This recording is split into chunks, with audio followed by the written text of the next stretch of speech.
In this lesson, I talk about cherry picking, also known as confirmation bias. This is one that is all too common in climate negotiation, and it's one that we as climate advocates, specialists, have to deal with. Because when people cherry pick data, they share bad information that can be used to make incorrect decisions regarding appropriate climate action. So this one's important in the sense of we must address it, and we have to deal with it with a certain amount of care and tact to make sure that we don't drive people back into anger, denial, and depression. So the objectives for this lesson are to gain familiarity with the cherry-picking tactic, recognize how and where it can crop up in our climate negotiation, and develop an understanding of what we can do about it. So what exactly is cherry picking? Cherry picking is an example of confirmation bias. That is, emphasizing or picking data and observations that support an opinion or a belief. So when people cherry pick data, they actually filter out any observations or data, any knowledge that would suggest that they could be wrong. Now, there is a difference between legitimate confirmation bias and tactics that people use in climate negotiation. In the first case, when people have legitimate confirmation bias, they're scared. People are scared and they're looking for clarity. And so they tend to gravitate towards websites, data, people, television programs that support their view. And this gives them a sense of I'm okay, I'm all right, everything will be fine. My opinion is correct, and I can carry on like normal. But then there are folks who just simply want to disrupt the discussion. And they may have financial motives, or they may simply want to delay action, or they can just simply be bloody-minded, trolls, people who are doing this because they can, and they enjoy the fight. More often than not, we see cherry picking with respect to weather data. It's more obvious during a period of normal weather that seems to fly against the trend of climate change. And it's often perpetuated by really powerful folks, politicians, media pundits, influencers on our social networks. And you'll hear it. We'll have a major blizzard in the winter. And then somebody will say, so where's all that global warming now? And then people pick up on this and they repost it. There becomes a barrage of memes and all sorts of folks jumping on the bandwagon saying, see, we had a blizzard. There is no such thing as climate change. Well, this makes a lot of noise, but as Shakespeare said, it's all sound and fury. It signifies nothing. But often it goes unchallenged. And that's why this particular climate negotiation tactic can be more frustrating than the others. It misrepresents global warming entirely, and it's wrong on many levels. In most cases, it convolutes climate and weather data and says, one piece of bad weather data and one piece of weather data proves the entire theory of climate change is wrong. This leaves climate specialists speechless. We don't even know where to begin. Climate and weather are not the same thing. We can go into long, protracted scientific discussions about why that's the case and what the difference between statistics and data, one piece of data and a data set. But it's a nuanced and very technical discussion. And so oftentimes we don't bother. And so the cherry-pick data goes unchallenged. And this is a case where we really shouldn't let it go. Because once that information is out in the wild world, it starts to becoming as fact. People treat it as real. And so the next time around, when we have to talk about climate change and data sets and the rest, it becomes very difficult to have that discussion because the idea is already implanted that the data is wrong. So I'm going to look at two examples of cherry picking in action. These are ones that we confront often in our climate negotiation work, and they become very commonly accepted and used as reasons why we don't need to do any climate action. So here's the first. This is a chart of temperature anomalies for 2019. So what that really means is if you look down here in this white area, this is the normal temperature. So baseline statistical average. And as we see annual temperatures at particular locations on the globe increase, we see this chart shows it as redder and redder till it gets into kind of a deep brown color. And as it gets cooler, it goes from white down to a bright purple.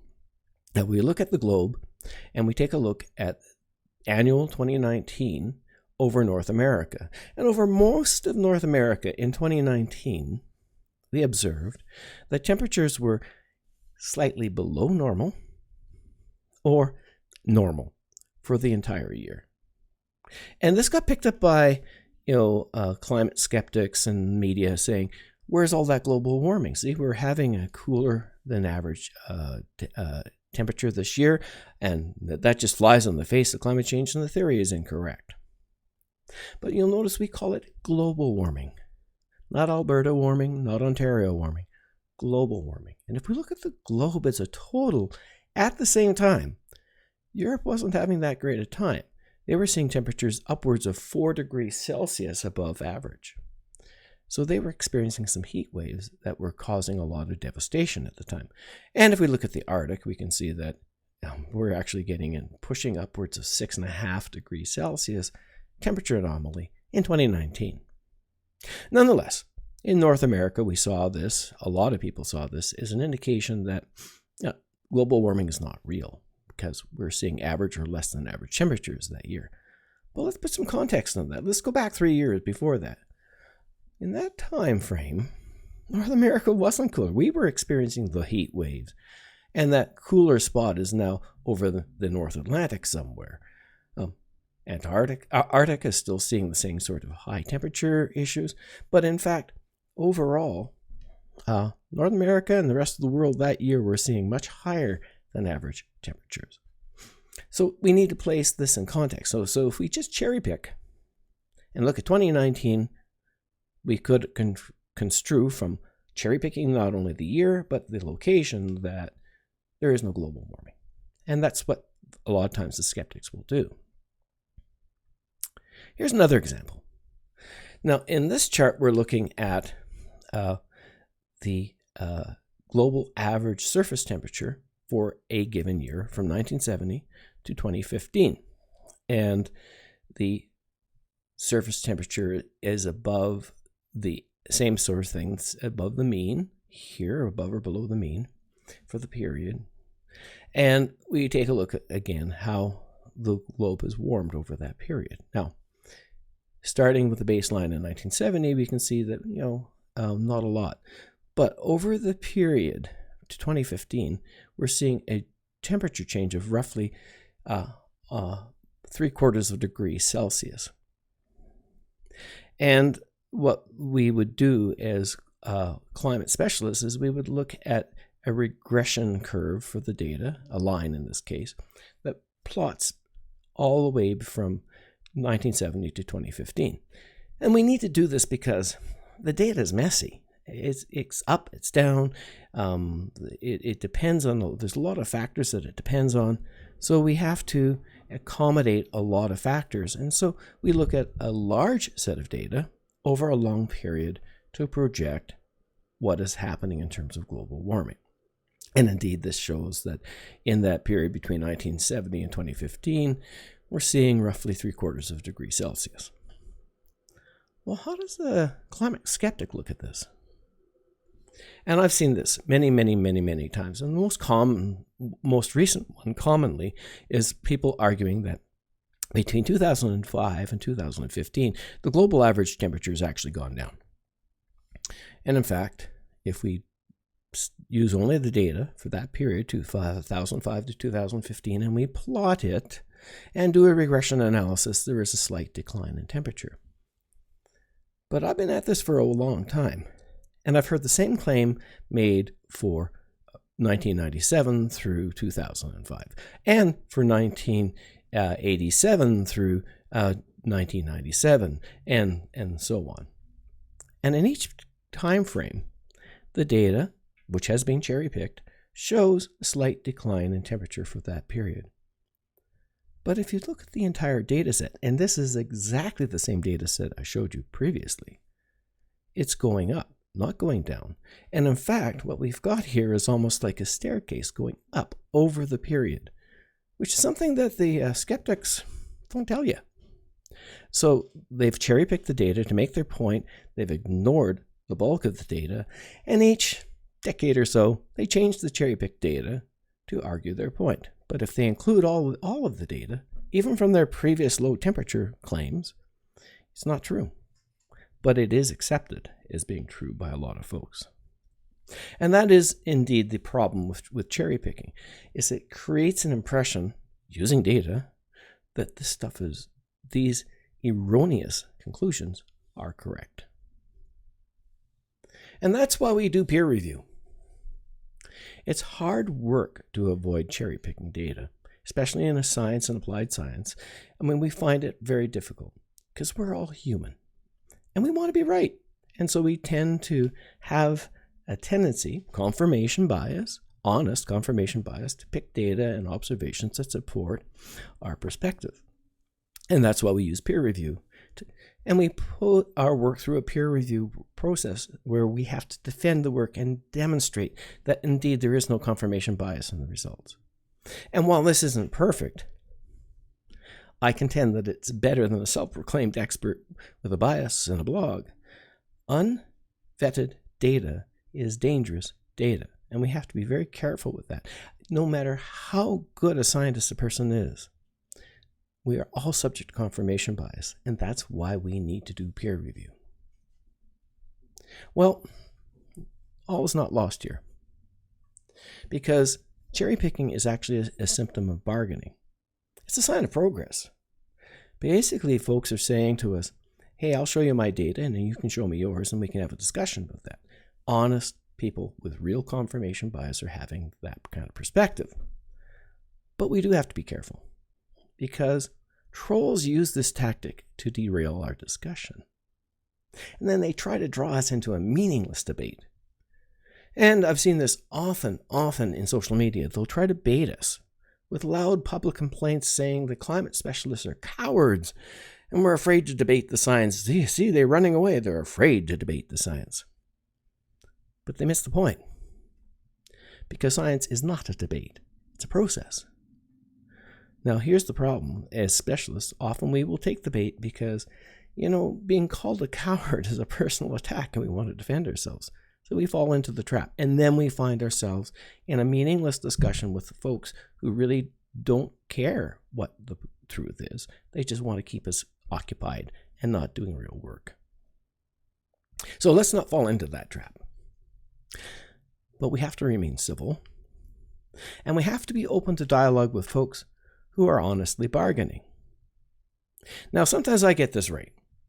I will give time and energy to answer the questions and to discuss it, and we make some headway. Folks really are listening, and they really are interested in that discussion, and it's a fruitful discussion.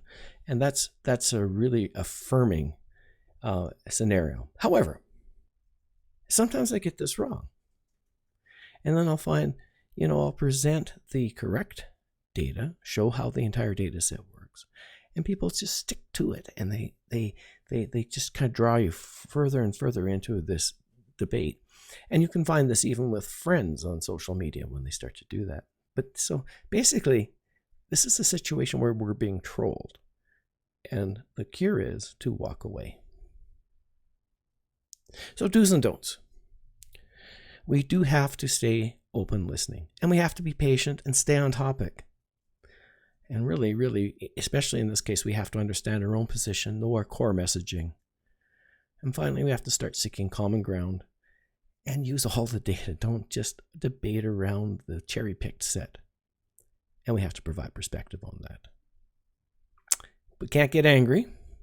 And we can't make accusations against people when they start doing this. Say to them, you're cherry picking data. You have confirmation bias. You're just trying to prove you're right by not paying attention to all the data. Not going to get us very far, and will drive people very quickly into anger, denial, and depression. And finally, let's not get distracted by an entertaining argument. I mean, it's fun to have these debates, but it doesn't do much for advancing our position. So when we consider the fallacies, our common fallacies are the same: open listening, patience, understanding our own position, having a core message and sticking to it, seeking common ground. But when we're dealing with cherry picking, we have to continuously return to the entire data set. Use all the data. Don't allow the discussion to be dominated by one set of cherry-picked data. We have to get it all in there, and then we have to base our decisions around climate change on the entire data set, not 1 year's worth. So in this lesson, we talked about cherry picking and how it's used as a tactic, both by the average person and by trolls, where it crops up in our climate negotiations, and finally, some ideas about what we could do about it. So, leave your comments below. We'll review them and share them with the rest of the participants in this course and carry on our discussion that way.